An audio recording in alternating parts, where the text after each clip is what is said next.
story with OxyPeat that makes you confident that the growth will be there, or is it really driven by what management is doing?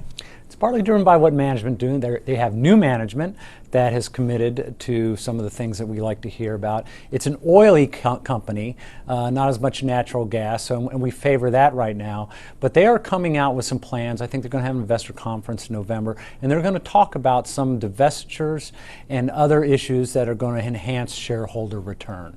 And that's one reason why we like them a lot. Very quickly, you like the balanced approach, but I want to ask you about emerging markets, because that's been an area of disappointment for many investors this year. What are your current thoughts about some opportunities in emerging markets, if at all? Well, you know, emerging markets have underperformed for a number of years for a variety of reasons. The commodity bust and mining companies and the European slowdown. The latest example, of course, is the taper in currency fears. But along that path, emerging markets have become very undervalued relative to the rest of the world. They're selling about 10 times earnings.